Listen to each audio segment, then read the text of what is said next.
저는 오늘 여러분들과 함께 시선이라는 제목으로 하나님의 말씀을 나누려고 합니다. 하나님은 언제나 우리를 바라보고 계십니다. 믿으십니까? 그리고 하나님은 우리도 언제나 하나님만을 바라보고 있기를 원하십니다. 제가 예전에도 설교 시간에 몇 번 말씀드렸던 것 같은데, 저는 우리 아이들을 데리고 이렇게 바깥에 나갈 때 이 아이들에게서 절대로 시선을 떼지 않습니다. 특히 놀이터 같은 곳에서는 더한 것 같아요. 저는 어떤 거를 자부할 수 있냐면, 놀이터 가면요, 이 어린이들을 데리고 온 많은 이제 이 학부모들은 다른 거 해요. 다른 거. 자기 친구들과 대화를, 그러니까 친구 어머니들과 말을 하든지 아니면 핸드폰을 보고 계시는 분들도 계시는데, 저는 절대로 그렇게 하지 않고 우리 아이들에게서 시선을 떼지 않습니다. 계속 아이들을 보고 있어요. 뒤쫓아다니기는 힘들어요. 애들이 하도 빠르고 자기네들끼리 움직이는 걸 좋아해서 뒤쫓아가진 못하지만, 저 멀리서도 저 아이들이 지금 어떻게 하고 있는지, 혹시나 다른 데로 가지 않는지, 무슨 친구들과 좀 싸움을 하지는 않는지, 이런 것들을 계속 관찰을 하고 있습니다. 오늘 히스기야 왕의 이야기를 보면요, 히스기야 왕을 하나님께서는 계속 굳건히 바라보셨고, 또 히스기야 왕 또한 하나님을 바라보는 그 시선이 있었다라는 것을 알 수 있어요. 그렇다면 그 시선이 어떠한 형태로 나아갔는지를 오늘 말씀을 통해서 좀 보기를 소망합니다. 4절에 보면은 히스기야는 이 왕으로 이제 등극을 하자마자 먼저 어떻게 했냐? 산당을 헐어버리고 돌기둥들을 부수었으며 아세라 목상을 찍었어요. 하나님을 바라보는데 걸림돌이 되는 것을 히스기야 왕은 다 없애버린 것입니다. 이렇게 히스기야 왕이 그 전에 왕이 되기 전, 그러니까 히스기야가 왕이 되기 전에 이스라엘 왕들은요, 그동안 어떻게 했냐면은 하나님을 섬기는 왕도 있었고 하나님을 섬기지 않는 왕들도 있었어요. 그러니까 이 이스라엘 국가가 하나님을 섬기다가 하나님을 섬기지 않다가 하나님을 섬기다가 우상을 섬기다, 계속 이런 형국을 반복했던 것입니다.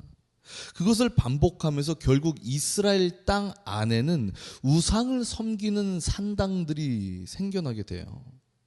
그런데 여러분, 이것을 없애는 일은 결코 쉬운 일이 아니었습니다. 이 전에 왕들도, 히스기야 왕 전의 왕들도, 하나님을 온전히 섬기고 하자는 왕들도 이 산당들을 없애버리려고 했지만 없애버리지는 못했어요. 왜냐하면 이 산당은 그 당시 문화에서는 당연히 있어야 하는 그 세상 문화 중에 하나였기 때문이에요. 그러니까 예를 들어 이런 것입니다. 집에서 TV 채널이 있잖아요. TV 채널. 그 TV 채널 중에 얼마나 다양한 채널이 있어요. 뉴스 채널이 있고, 영화 채널이 있고, 엠넷, 뭐 이렇게 가요, 댄스 이런 채널이 있고, 또 기독교 채널, 불교 채널, 여러 채널들이 있잖아요. 그런데 오늘 저녁에 집에 가서, 애들아, 우리 집 이제 하나님만 바라보고 살기로 했어. 그러니까 기독교 방송 채널 외엔 다 없애버리자. 여러분, 이렇게 하면 여러분들의 자녀가 난리가 나겠습니까? 난리가 나지 않겠습니까? 세라야, 만약에 전도사님이, 박명혁 전도사님이 그걸 없애버린다 하면 가만히 있겠어요? 세라는 핸드폰으로 또 넷플릭스랑 여러 가지를 보고 있으니까 가만히 있을 수도 있겠네요. 난리가 날 거예요, 여러분. 다 없애버린다면. 여러분, 이 산당을 없앤다는 것은 이런 것과 같은 맥락인 것이에요. 히스기야 왕 전에도 하나님께 정직하게 살려고 했던 왕들이 없애버리지 못했던 이유입니다. 세상 문화를 갑자기 통제했다가 백성들에게 원망을 살 수도 있었어요. 그러나 히스기야 왕은 지금 바로 내 옆에 계신 하나님께만 시선을 고정하기를 원했어요. 나를 바라보고 계시는 그 하나님만 사랑하기를 원했던 것입니다. 그래서 히스기야는 이스라엘 땅에 불결한 모든 것을 다 치우고 이 더러운 것이 없어진 깨끗한 집에서, 하나님이 거하시는 이 깨끗한 집에서 오직 하나님과만 사랑을 꽃피우겠다라는 마음이었어요. 열왕기하 18장 6절에 보면 이렇게 나와 있습니다. 그가 여호와께 연합하여 그에게서 떠나지 아니하고. 여러분, 이 말씀 보면 히스기야는 하나님과 연합했다라고 나옵니다. 하나님과 뭐 했다고요? 연합. 그리고 하나님에게서 히스기야 왕은 떠나지 아니했다라고 말해요. 바로 이것이 히스기야의 마음이었습니다.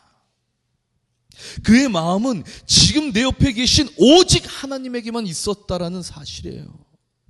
그 어떤 상황이 내게 들이닥친다 하더라도, 백성들이 나를 원망하고 나를 따르지 않는다 하더라도 오직 나는 하나님만 사랑하겠다, 이 중심을 완전히 정했던, 하나님에게만 마음을 정했던 그 지고지순한 마음이었다라는 사실이에요.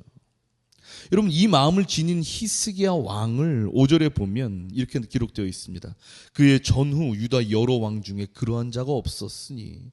여러분, 쉽게 말하면 유다 왕 가운데에서는 전에도 후에도 그만한 왕이 없었다라고 지금 성경은 말씀하고 있는 거예요. 여러분, 하나님을 얼마나 사랑했으면 이렇게 평가하고 있겠습니까? 그리고 또 여러분, 놀라운 게 말이죠, 이렇게 하나님만을 사랑하는 사람은 희한한 공통점이 있는데, 그 공통점이 뭐냐 하면 두려울 게 없어요. 두려움이라는 것이 없다라는 사실이에요. 내 옆에 계신 하나님과 함께하는 사람에겐 두려움이 없다고요. 다윗 봐보세요. 여러분, 다윗. 골리앗이 하나님의 이름을 욕되게 하자 자기보다 덩치가 더 큰 골리앗을 죽인다고 전장에 나가잖아요. 그냥 골리앗 때려 죽인다고 나갔잖아요. 겁이 없어요. 두려움이 없어요. 히스기야가 그랬습니다. 오직 하나님과만 함께했기에 히스기야 왕은, 그에게는 두려움이라는 것이 없었어요. 그동안 전통적으로 히스기야 왕 전에는요, 조공을 아수르라는 나라에다 바쳤거든요. 그런데 히스기야 왕은 나는 더 이상 너희 나라의 종노릇 안 할 거야. 그리고 그러면서 조공을 안 바쳐요. 그리고 또 옆에 있는 블레셋 사람들을 다 쳐버립니다. 블레셋 나라를 막 다 전쟁을 해서 쳐버려요. 그리고 견고한 성까지 짓게 됩니다. 이게 무엇을 의미하냐면 이 세상을 정복하기에 이른다라는 거예요. 하나님과 함께한 자는요, 세상의 방법대로 나가지 않고 하나님의 방법대로 나가기 때문에 세상을 아예 그냥 정복해버려요. 그냥 바로 이런 것이 하나님을 가까이하여 하나님의 능력으로 사는 사람들의 이야기예요. 그들은 그냥 이런 삶이 평범합니다. 일상적으로 일어나요, 여러분. 그러나 그런 그에게도 시험이 찾아옵니다. 시험이 찾아와요. 여기서 하나님이 히스기야 왕에게 무엇을 원하시는지를 우리가 볼 필요가 있는 것이에요. 여기서 이 문제 앞에서 말입니다. 자, 히스기야 왕이 이렇게 아수르에게 조공도 바치지 않고 블레셋 사람들을 쳐가지고 세력을 넓히고 막 이랬던 가운데, 이런 가운데 여러분, 아수르의 그 힘이 점점 더 커지는 거예요. 점점 더 커져요.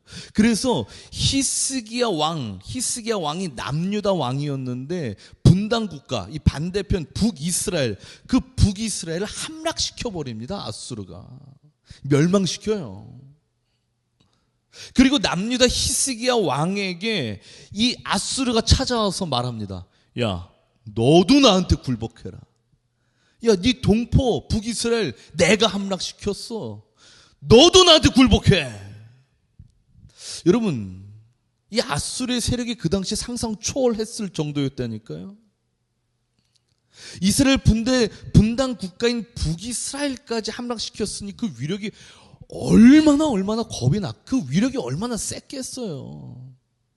그 위력을 갖고 있는 아수르가 히스기야 왕에게 와가지고 나한테 굴복하라고 그랬을 때 얼마나 겁이 났겠습니까? 그래서 결국 여러분 보면요,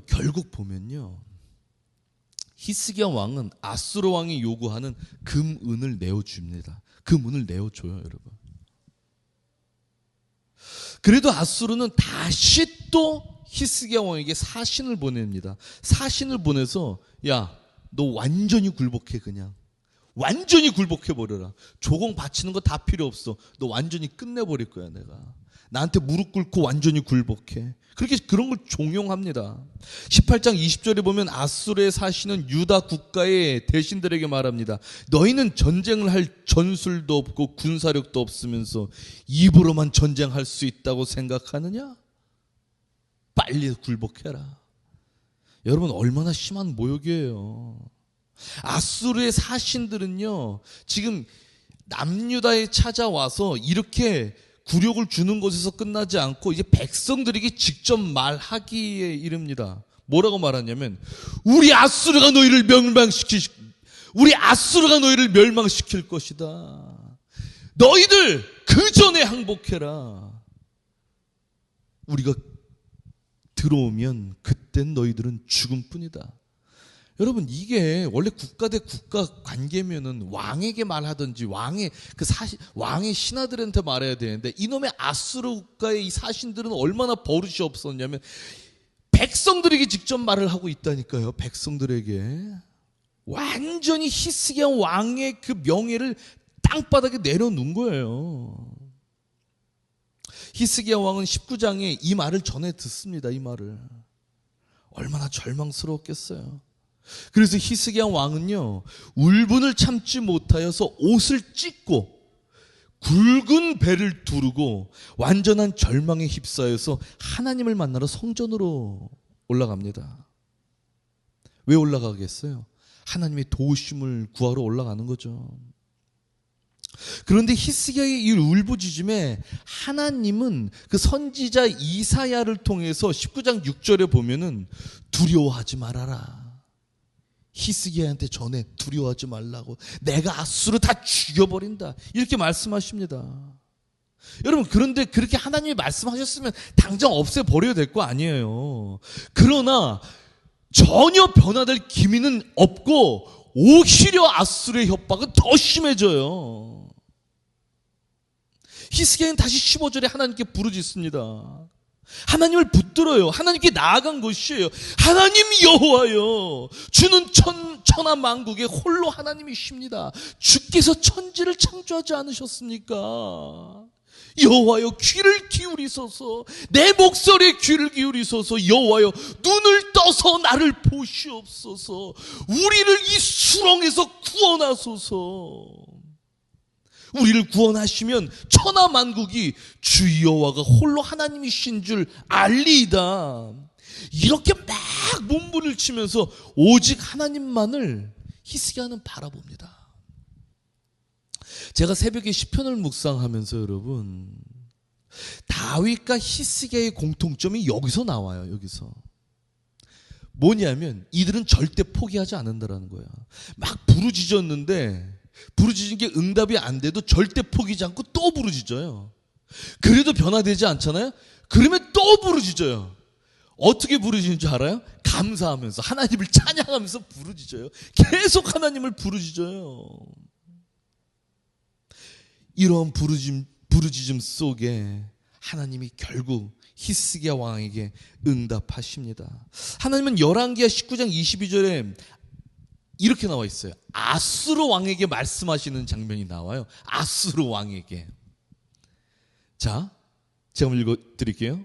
네가 누구를 꾸짖었으며 비방하였느냐? 누구를 향하여 소리를 높였으며 눈을 높이 떴느냐? 이스라엘의 거룩한 자에게 그리하였도다. 여러분, 여기서 하나님이 말씀하고 계시는 이스라엘의 거룩한 자가 누구입니까? 누구예요? 그 어떤 상황에서도 오직 하나님만을 바라보고 있는 히스기야 왕 아닙니까? 지금 그를 하나님은 거룩한 자라고 말씀하고 계시는 거예요. 하나님은 19장 34절에도 보면 히스기야에게도 이렇게 말씀하십니다. 문맥상 아주 강력하게 그리고 위험 있게 히스기야에게 말씀하세요. 뭐라고 말씀하시냐면 내가 나와 나의 종 다윗을 위하여 이 성을 보호하여 구원하리라.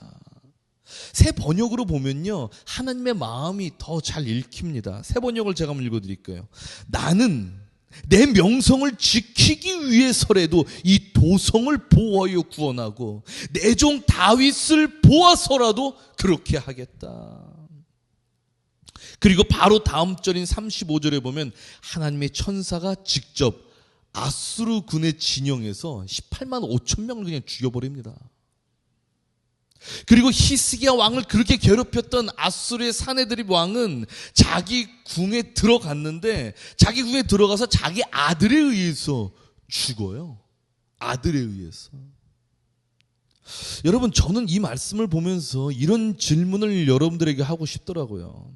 과연 히스기야 왕이 이런 어려움 속에 있을 때 하나님은 히스기야 왕의 어려움을 보고 계셨을까요? 아니면 히스기야 왕이 부르짖기 전까지 하나님은 보지 못하셨을까요? 여러분, 어떠셨을 것 같아요? 히스기야 왕의 이 어려움을 하나님은 보고 계셨을까요? 아니면 히스기야 왕이 주야 도와주시옵소서 이렇게 부르짖기까지 못 보셨을까요, 여러분? 어떠셨을 것 같아요? 보고 계셨죠, 보고 계셨죠. 히스기야 왕의 모든 상황을 하나님은 보고 계셨어요. 그렇다면 히스기야 왕이 부르짖어서 하나님이 응답하셨을까요? 히스기야 왕이 부르짖어서 응답하신 거예요? 그럼 너무 웃기잖아요. 말이 안 되잖아요. 여러분, 하나님은요, 이 사건을 통해서 히스기야 왕에게 진정 원하셨던 것이 있어요. 진정 원하셨던 것. 바로 그것은 그 언제 어떤 순간에도 히스기야 왕만 바라보고 계시는 그 하나님의 시선에 히스기야 왕도 하나님의 시선에 눈을 맞추기를 원하셨다라는 사실이에요, 여러분. 하나님의 이 바람, 히스기야 왕에게 원하셨던 그 바람은 우리에게도 똑같이 적용됩니다. 하나님은 우리의 모든 순간을 바라보고 계세요, 여러분. 우리가 부르짖지 않던 우리의 모든 순간을 바라보고 계신다고요. 그런데 하나님은 우리의 모든 순간에 우리를 바라보고 계시는 그 시선에 우리도 하나님처럼 눈을 맞추기를 원하시는 거예요, 여러분. 우리가 우리의 방법으로 감히 해결할 수 없는 문제 앞에 있다는 것은요, 하나님의 시선에 우리도 눈을 맞추기를 원하신다는 사실입니다. 그렇게 우리의 부르짖음은 하나님을 바라보는 시선인 거예요, 여러분. 이런 응답을 받기 위한 부르짖음이 아니라 정말 하나님을 향한 그 시선이 바로 부르짖음이라는 거예요. 여러분, 하나님은 지금도 우리를 바라보고 계십니다. 이 자리에 앉아있는 우리를 바라보고 계세요. 그리고 우리만 바라보고 계시는 그 하나님의 눈길에, 그 시선에 우리도 눈을 맞추기를 원하십니다. 여러분, 우리 모두 다 함께 우리를 바라보는 하나님의 시선에 우리도 눈을 맞추어서 하나님의 백성으로서 우리를 향한 하나님의 계획을 좀 함께 써내려 나가는 우리가 되기를 소망합니다. 우리가 하나님의 시선에 눈을 고정할 때 하나님이 바라보시는 걸 바라볼 수 있다는 사실이기 때문이에요, 여러분. 하나님은 그것을 원하시는 거예요, 그것을. 다 같이 기도하기를 소망합니다. 다 같이 기도할 때 여러분, 주님 아버지의 시선에 우리도 고정하기를 소망합니다. 그래서 주님이 바라보시는 것을 우리도 보기를 소망합니다. 그래서 주님의 계획에 우리가 동참하며 하나님의 일에 우리가 우리의 모든 마음을 쏟는 일이 되기를 소망한다라고 다 같이 모두 주의 이름 부르짖고 기도로 나아갑시다. 주여!